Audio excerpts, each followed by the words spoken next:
자, 우리가 지난주에 1장 27절의 말씀을 중심으로 오직 너희는 천국 시민으로서 그리스도의 복음에 합당하게 생활하라는 바울의 권면을 우리가 보았습니다. 특히 빌립보 교회가 처해 있는 이 현실의 문제들을 해결하기 위해서 먼저 너희들이 한 마음을 품고 한 뜻으로 복음의 신앙을 위해서 협력해라고 당부합니다.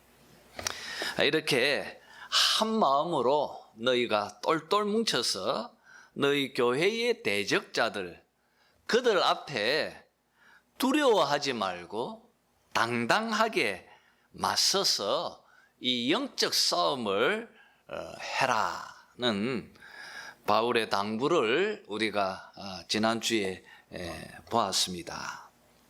이제 오늘은 특별히 1절과 4절, 1절에서 4절 말씀에 이 바울의 명령하는 이 말씀을 살피면서 함께 말씀을 나누었으면 합니다. 여러분, 바울은 빌립보 교인들에게 2절과 4절이죠. 한 번 더 강조하면서 너희들이 마음을 같이 하여 같은 사랑을 가지고 뜻을 합하여 한 마음을 품어 4절 하반절에 있는 것처럼 나의 기쁨을 충만하게 하라는 명령을 합니다.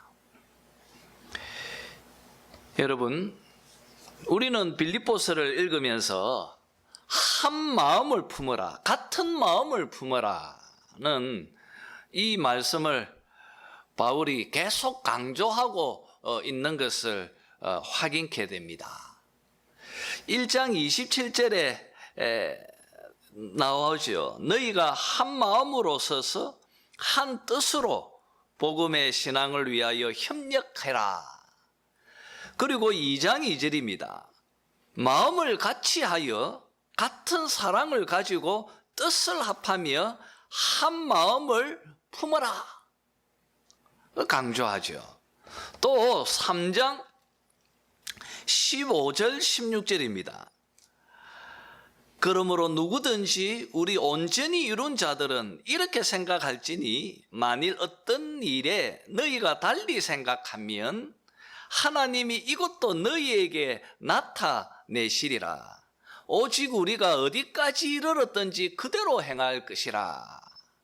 이 말은 비록 너희들이 서로 생각이 달라가지고 서로 다른 생각 때문에 다툴지라도 하나님께서 너희들 가운데 바른 것을 보여주실 것이니까 너희들이 깨달은 그 깨달음대로 한 마음으로 행해라는 지금 권면을 하고 있습니다.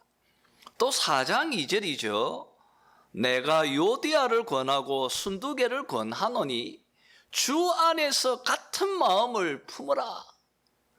여러분, 이 짧은 빌립보서 모든 장에서 바울은 계속 반복해서 같은 마음을 품어라, 같은 마음을 품어라, 이것을 강조하고 있습니다. 여러분, 교회의 일치, 교회의 하나됨, 교회의 연합, 교회의 통일, 바울은 교회의 속성 가운데 매우 중요한 것으로 보았습니다. 그래서 에베소서를 통해서 바울은 이 교회의 하나됨을 얼마나 세밀하게 교리화해서 가르치고 있는지 모릅니다. 여러분, 이렇게 중요한 교회의 연합, 교회의 협력, 교회의 하나됨, 교회의 일치를 바울은 강조하면서 너희들이 하나가 되어서 4절 하반부에 있는 표현처럼 나의 기쁨을 충만하게 하라. 너희들이 한 마음을 품어서 나의 기쁨을 충만케 하라. 그 말하고 있습니다.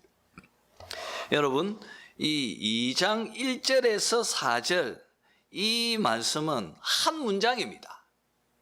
이게 한 문장인데요. 이 한 문장의 주절은 제일 끝에 있는 이 4절 나의 기쁨을 충만하게 하라. 이것이 이 문장의 주절입니다. 너희들이 이렇게 해서 나의 기쁨을 충만케 하라. 그 지금 바울이 말하고 있습니다. 여러분, 여기서 충만하게 하라. 이 단어는 조금 더 직역하면 완성하라는 뜻입니다. 너희들이 같은 마음을 품어서 나의 기쁨을 완성하라. 너희들이 한 마음을 품어서 나의 기쁨을 완성해 주십시오. 여러분, 한 마음을 품는 것이 하나님의 뜻일 뿐 아니라 사도 바울의 정말 강력한 바람이고 소망이라는 것을 이 완성하라는 이 말 속에서 좀 느끼게 되어집니다. 그리고 너희들이 다툰다고 하니까 내 마음이 너무너무 아프다. 그러지 말고 한 마음으로 서로 협력해서 나의 기쁨을 완성해 주십시오. 우리가 바울의 이 마음 속에서 그가 얼마나 교회를 사랑하고 있는지 그의 마음을 우리가 이 완성하라는 이 표현 속에서 느끼게 되어집니다. 이렇게 말하면서 바울은 이 2장 1절에서 11절까지 마음이 하나 되기 위한, 같은 마음을 품기 위한 행동 지침들을 구체적으로 서술합니다. 여러분, 먼저 바울은 같은 마음을 품기 위해서 하지 말아야 할 것들 세 가지를 먼저 소개합니다. 3절에 나옵니다. 그것은 다툼, 허영, 그리고 이기심, 이 세 가지를 버려야 한다. 너희들이 같은 마음을 품기 위해서, 하나가 되기 위해서는 다툼이나 허영으로 하지 말고, 그리고 또 자기 이익을 구하려 하지 말아라. 여러분, 이 세 가지를 버려라. 이것을 너희들 속에서 없애야, 그래야 한 마음이 될 수 있고, 그리고 같은 마음을 지닐 수 있다고 바울이 말하고 있습니다. 여러분, 우리들은 모두가 다 죄인입니다. 우리는 태어날 때부터 원죄를 안고 태어납니다. 왜냐하면 로마서 5장에 있는 말씀처럼 인류의 대표자였던 첫째 아담이 범죄하였기 때문입니다. 그래서 이제 인류는 죄가 왕노릇하게 되어졌습니다. 어떤 존재도 예수님 외에는 모든 사람들은 다 이 죄의 영향력 속에 존재하는 죄인이 되어진 것입니다. 여러분, 죄는 무엇이겠습니까? 죄의 본질은 무엇일까요? 죄가 우리를 어떻게 만들어 버렸습니까? 여러분, 간단히 말하면 죄는 인간의 왕자에 하나님을 몰아내고 자기 자신이 그 자리에 앉는 것입니다. 이것이 바로 죄가 우리 안에서 일으킨 것입니다. 그래서 죄는 인간으로 하여금 철저하게 자기중심적인 경향성을 띠게 만드는 것입니다. 항상 자신이 최고가 되려고 합니다. 모든 것에서 이 죄는 자기 이익을 구하게 하고 자기를 높이게 만들려고 합니다. 그래서 여러분, 우리들 가운데 왕노릇하는 이 죄가 우리 자신을 스스로 높이도록 부추깁니다. 이것이 바로 허영입니다. 자기 과시, 자기 부풀림, 자기 자랑, 이런 것들이 사람들의 대부분의 언어를 지금 지배하고 있습니다. 여러분, 특별히 이 현대인들의 삶 속에 이 허영심은 깊이 뿌리박고 있습니다. 왜냐하면 우리가 살고 있는 이 세상이 소비가 미덕이 되어져 있는 자본주의 사회에 살고 있기 때문입니다.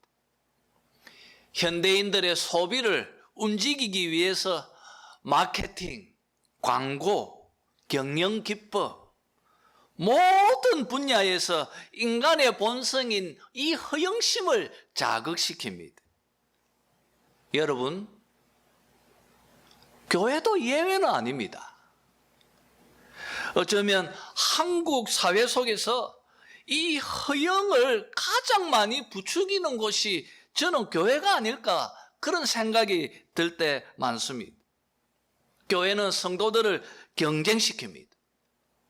그리고 그 속에서 신앙의 허영심을 자극시킵니다.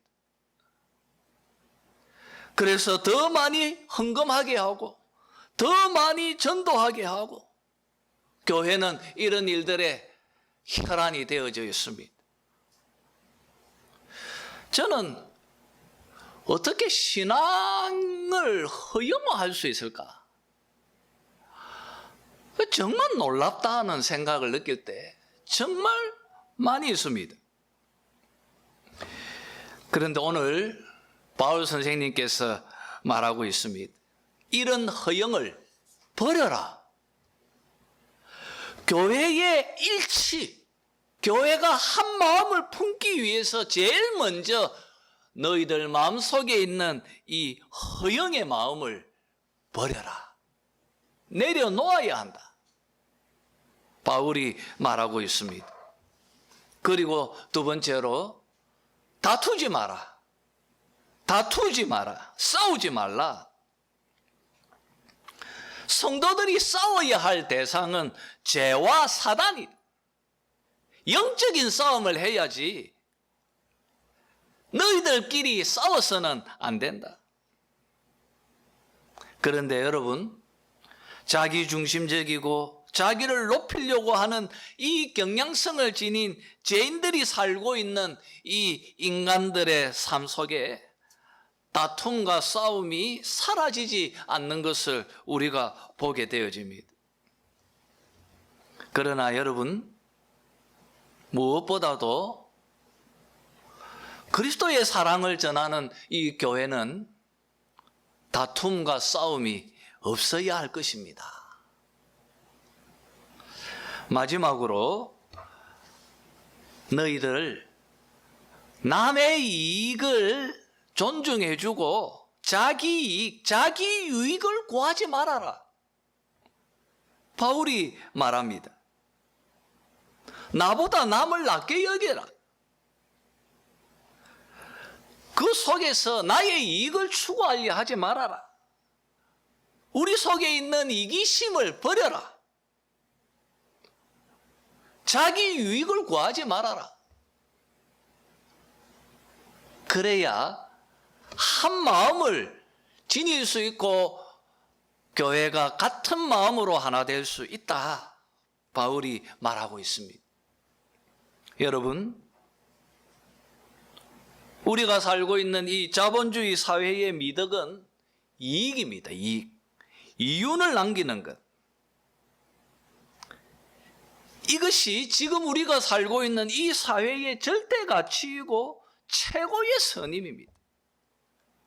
이것이 세속의 가치관이, 그리고 이런 생각들이 교회 속에 정말 깊이 자리 잡고 있는 것을 봅니다. 저는 생각이 우리 울산은 이 회사 다니는 분들이 많아서 그런지 특별히 교회를 이런 관점으로 너무 많이 봐요. 이익, 이윤. 그래서 저는 목사로 청빙되었다기보다 CEO로 청빙되어졌다는 느낌을 제가 받을 때 너무나 많이 있었습니다. 여러분, 교회는 그런 곳이 아니고 교회의 절대 가치는 이윤을 남기는 것일 수 없습니다. 현대의 한국 교회는 보편교회, 교회의 속성 가운데 얼마나 중요합니까? 캐톨릭. 이 보편교회의 가르침이 사라진 지 이미 오래되어져 버렸습니다. 이제 한국 교회는 너무 개교회 중심적이고 대형 교회 중심으로 바뀌어져 버렸습니다. 왠지 우리가 죽어서 천국 가면 천국에서도 교회별로 따로따로 살지 않을까 생각이 들 정도로, 여러분, 갈수록 교회는 자기 이익을 구하는 일에 혈안이 되어 있는 것을 보게 되어집니다. 그런데 바울은 말하고 있습니다. 자기 유익을 구하려고 하는 이기심을 버려라. 오히려 나보다 남을 낮게 여겨라. 그래야 하나가 될 수 있다. 이기심을 버리고 배려심을 가져라. 남을 배려해라. 너의 이익을 찾지 말고 타인의 이익을 돌아보아라. 그래야 한 마음을 가질 수 있다. 이기심을 버리고 배려심을 가져라. 이 세 가지를 너희 속에서 버리라고, 또 우리 마음 속에서도 버려야 할 것입니다. 자, 그리고 다음으로 바울은 같은 마음을 품기 위한 이 행동 지침으로 적극적으로 실천해야 할 것 두 가지를 우리에게, 그리고 빌립보 교인들에게 명령하고 있습니다. 첫 번째는 1절에 있는 말씀대로 하나님께서 우리에게 주신 언덕들, 우리가 지금 하나님으로부터 직접 받은 이 축복의 언덕들을 실천하고 살아가는 것입니다. 여러분, 1절 말씀을 보면 이게 조건절 형식으로 되어져 있어요. 그래, 뭐뭐시나 뭐뭐시 있거든, 이런 표현은 좀 우리나라 말로 번역하면 뭐뭐가 있을 수도 있고 또 뭐뭐가 없을 수도 있다는 그런 인상을 좀 줍니다. 그래서 좀 애매합니다. 여러분, 1절의 말씀을 조금 더 명확하게 이해하기 위해서 천주교 성경의 공동 번역을 보면 이렇게 번역합니다. 여러분은 그리스도를 믿음으로써 힘을 얻습니까? 그리스도의 사랑에서 위안을 받습니까? 성령의 감화로 서로 사귀는 일이 있습니까? 서로 애정을 나누며 동정하고 있습니까? 그러면 한 마음을 품어 나의 기쁨을 완성해 주십시오. 이렇게 말하고 있습니다. 근데 여러분, 이 공동번역은 조건절보다는 조금 긍정을 유도하는 이런 또 질문형보다는 조금 더 낫다고 여겨지는데, 이것도 본문의 의도는 훨씬 더 강력한 긍정의 의미를 지니고 있는 말씀입니다. 좀 더 의역해서 좀 풀어서 설명하면 이렇습니다. 여러분은 그리스도 안에서 권면을 받고 있죠. 그렇지 않습니까? 사랑의 위로를 받고 있죠. 그렇지 않습니까? 성령의 교제를 지금 나누고 있죠. 그렇지 않습니까? 자비와 긍휼을 받았죠. 그렇지 않습니까? 그렇다면 이것을 사용해서 같은 마음을 품어 나의 기쁨을 완성해 주십시오. 이렇게 말할 수 있습니다. 여러분, 우리는 그리스도 안에서 엄청나게 많은 은혜들을 누리고 삽니다. 날마다 그의 말씀 속에서 권면을 받고 그리스도의 그 사랑의 위로를 우리는 누리며 살고 있습니다. 우리는 성령으로 통하여 아름다운 교제를 나누고 우리 안에서 성령이 주는 그 자비와 긍휼을 우리가 누리면서 살고 있습니다. 우리가 지금 누리는 그것들을 활용하고 그것을 실천해서 너희들이 한 마음을 한 뜻을 품어 나의 기쁨을 완성해 주십시오. 바울이 말하고 있습니다. 여러분, 우리는 모두가 다 예수 그리스도 안에서 믿음으로 거듭난 사람들입니다. 우리는 다 새롭게 창조되어진 새 피조물들입니다. 우리는 새 사람들입니다. 여러분, 우리 안에는 서로 사랑하고 서로 협력할 수 있는 능력을 가지고 있는 존재들입니다. 우리 안에 이런 거룩한 품성들이 성령으로 통하여 주어져 있습니다. 여러분, 이것을 묵혀두지 마시고 활용해서 서로 돌아보면서 같은 마음을 품고 서로 사랑하고 서로 하나가 되도록 해야 할 것입니다. 바울이 이것을 요구하고 있습니다. 그리고 두 번째로 바울은 예수 그리스도의 마음,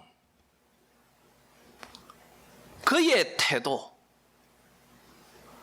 그를 본받아서 겸손한 삶을 살면서 남을 위해 봉사하세요. 예수를 본받아서 예수 그리스도를 본받아 그분의 겸손의 마음을 배워서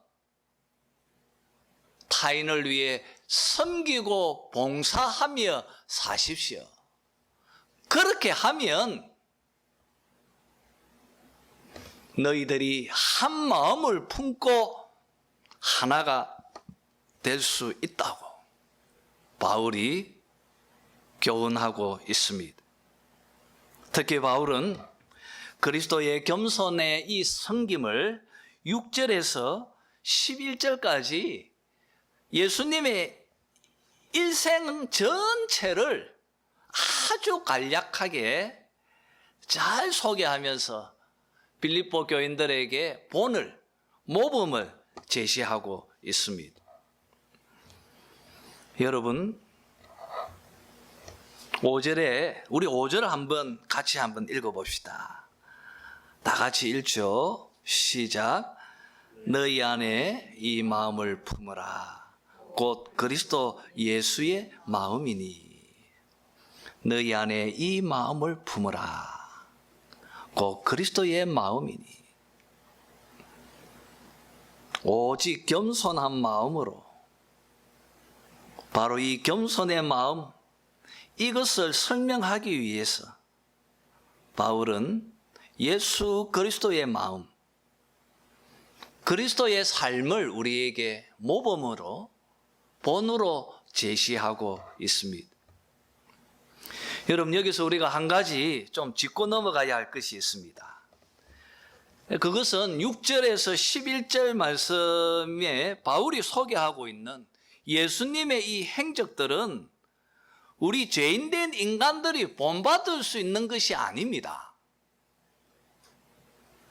예수님께서 이 땅에서 행하신 사역들은 예수님께서 인류를 죄와 사망에서 구원하기 위해서 행하신 특별한 그분의 구원 사역입니다. 그런데 우리가 그대로 따라하려고 해요. 여러분, 예수 그리스도의 사역을 우리가 그대로 따라할 수 없어요. 그리고 할 이유도 없습니다. 예수님은 메시아이십니다.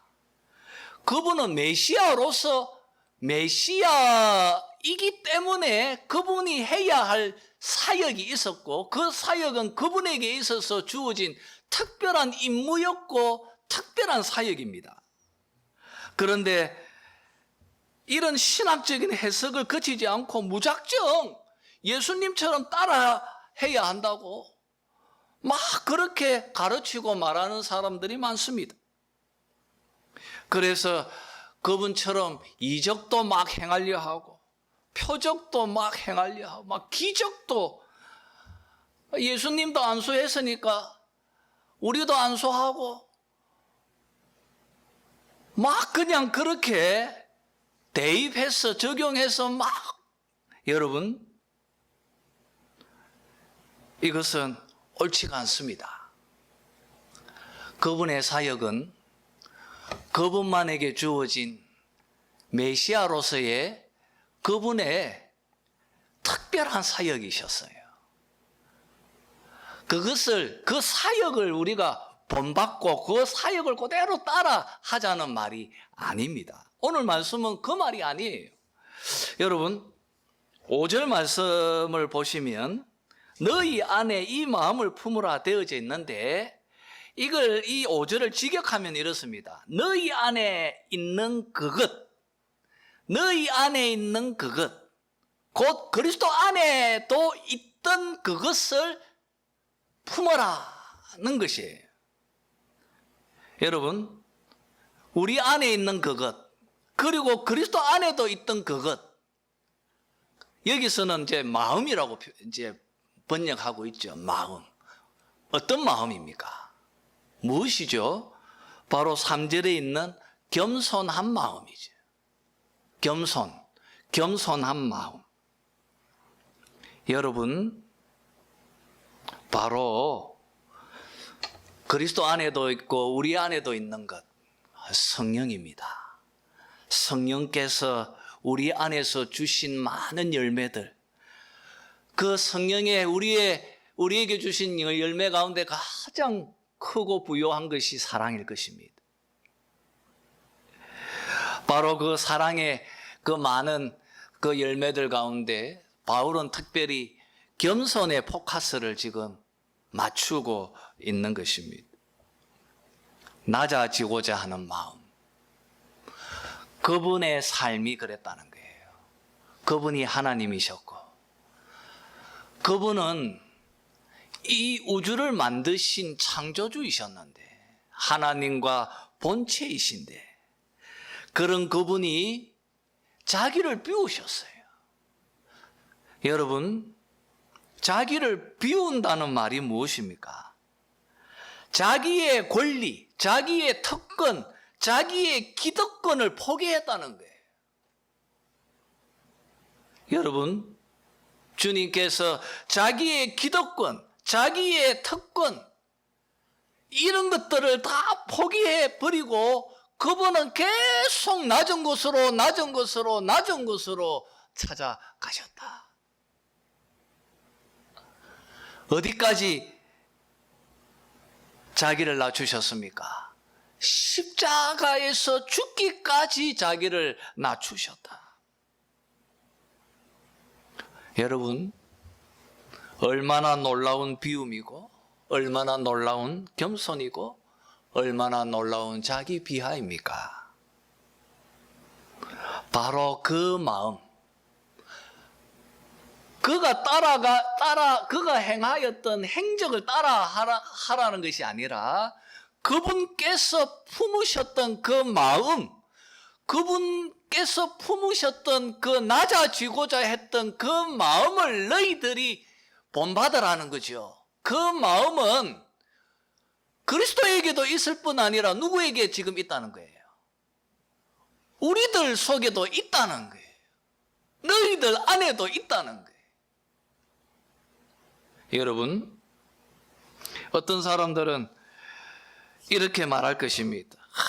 목사님, 그렇게 살면 안 됩니다. 교회하고 세상은 좀 다르지 않습니까? 세상에서 살아가는 방식이 다 있는데, 이 세상에서 예수님 마음 품고 살면 거지 되기 십상입니다. 이게 안 됩니다. 그렇게 말하는 사람들이 있을 것입니다. 그러나 여러분, 오늘 바울이 말합니다. 9절에 보면 이러므로 이렇게 살면, 예수님이 이렇게 자기를 비우셨고 이렇게 낮추셨으니까, 이런 삶을 사셨으니까, 이러므로 우리 하나님께서 그를 지극히 높여 모든 이름 위에 뛰어난 이름을 주셨고, 하늘에 있는 자들과 땅에 있는 자들과 땅 아래에 있는 자들로 모든 무릎을 예수 이름에 꿇게 하시고 모든 입으로 예수 그리스도를 주라 시인케 하셨다 말하고 있습니다. 여러분, 비록 우리가 예수님 마음처럼 내어놓고 낮은 마음으로 겸손히 그 마음을 품고 그렇게 살면, 이 세상 사람들은 우리를 무시하고 이 세상에서는 우리를 비참케 하고 이 세상에서는 우리가 거지가 된다 할지라도 하나님은 그런 우리를 높여주실 것입니다. 하늘에서는 우리의 상이 클 것입니다. 하나님께서 그리스도를 높여주심처럼 그렇게 하나님께서 우리도 그와 같이 높여주실 것입니다. 여러분, 이것을 믿으시기를 바랍니다. 여러분, 자기를 비우고 자기를 낮추고 이 그리스도의 겸손의 마음을 실천하며 사는 것 정말 어렵습니다. 왜냐하면 자기를 높이려고 하는 이 본성에 거스르기 때문입니다. 그리고 그렇게 살면 세상에서 사실 많은 손해를 감수해야 합니다. 그러나 여러분, 아브라함처럼 믿음으로 살아보시길 바랍니다. 다윗처럼 믿음으로 살아보시기를 바랍니다. 하나님께서 갚아주실 것입니다. 하나님께서 높여주실 것입니다.